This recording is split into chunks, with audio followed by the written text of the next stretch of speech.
जोहार गे मैं जगार जेहेतु अब मुंडा जाति तना और जगार मुंडारी मेनते और जगार तो होइछन अब मान को बहुत हलो किछि भी इतुआ ना किछि काबु इतुआ ना जगार तो होइछन कना माची अब मान को मुंडारी बु जगार तना किंतु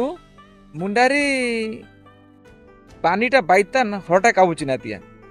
आकिन तकिन होइछना पंडित अलगुरु रहीदास सिंह नाग तकिन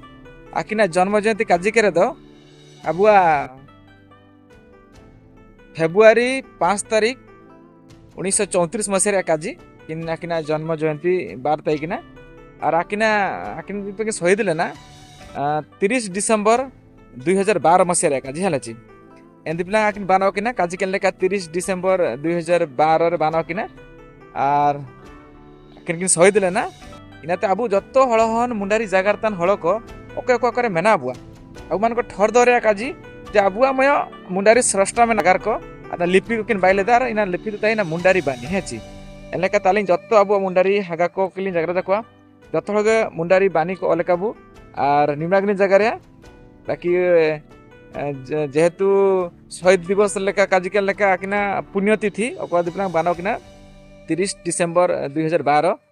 आकिना पुण्यतिथि जत आकिना अलगुरु तकिना काटलतारे कोटि कोटि प्रणाम जोहार और जोहार गे।